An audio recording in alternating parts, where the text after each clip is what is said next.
Vote একটি ballot, অধিকার আর প্রতিশ্রুতির লম্বা মিছিল। প্রাপ্তি ও প্রাপ্তির পুরনো হিসাব মেলাতে ভোটাররা স্বপ্ন বোনেন পছন্দের প্রার্থীদের ঘিরে।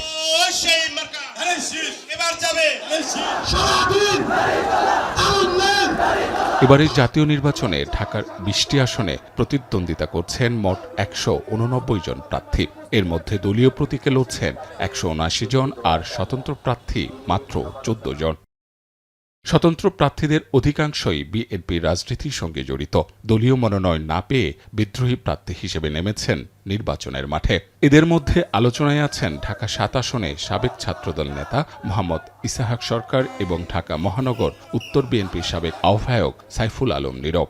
মানুষ এবার নীরবে ভোট বিপ্লব ঘটাবেন, এটা আমরা প্রত্যাশা করছি। কারণ মানুষ চায় না এখন আর সন্ত্রাস, চাঁদাবাজি, দখলবাজির রাজনীতি। মানুষ চায় সুস্থ ধারার রাজনীতি, মানুষ চায় একটু স্বস্তি, একটু শান্তি। আমি এই মাটিতে দাঁড়িয়ে আমি রাজনীতি করেছি, এই মাটির উপর দাঁড়িয়ে আমি এরশাদ বিরুদ্ধে আন্দোলন করেছি, এই মাটিতে দাঁড়িয়ে আমি শেখ হাসিনার বিরুদ্ধে আন্দোলন করেছি। অন্য কোনো প্রার্থী কিন্তু এটা বলার সুযোগ নাই। স্বতন্ত্র প্রার্থী হিসেবে ভোটের মাঠে রয়েছেন ২৪শে জুলাই আন্দোলন থেকে উঠে আসা তরুণরাও। ঢাকা ৯ থেকে তাসনিম জারা ও ঢাকা ১৮ থেকে মহিউদ্দিন রনি যেমন লড়ছেন, তেমনি ওয়াসার সাবেক এমডিকে প্রশ্নের মুখে ফেলা জুরাইনের মিজানুর রহমানও নাম লিখিয়েছেন একলা চলার নীতিতে। মেয়ের মতো, বোনের মতো করে আপন করে নিচ্ছেন এবং সমস্যাগুলোর কথা খুব ফ্র্যাঙ্কলি জানাচ্ছেন, স্বতঃস্ফূর্তভাবে জানাচ্ছেন। তো আমার মনে হয় আসলে এই জায়গায় আমার জন্য এই গত কয়েকদিনের যে প্রচারণা, সেটা আমার জন্য অনেক বড় পাওয়া। নির্বাচনের সময় মানুষের কানটা খোলা থাকে। আমরা যেই কাজগুলো করছি, এই কাজগুলো তাদের সামনে বলার চেষ্টা করছি, তাদের সামনে উপস্থাপন করছি এবং আশা করছি যে এই নির্বাচনের মাধ্যমেও মানুষের কানে এই সমস্যাগুলো পৌঁছে দেওয়া।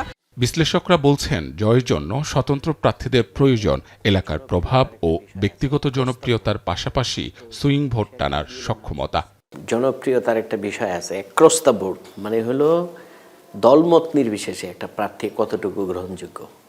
এটা হলো নির্বাচনের সবচেয়ে বড় ক্রাইটেরিয়া। কারণ হলো সুইং ভোট, যেটা সুইং ভোট টানার ক্ষমতা তার আছে কিনা আর কি। শুধু স্থানীয় নেতাদের প্রভাব দিয়ে তো আর নির্বাচন হবে না। নেতা মানে প্রভাবের বাইরে সে সর্বজন শ্রেণী পেশা মানুষের কাছে কতটুকু গ্রহণযোগ্য।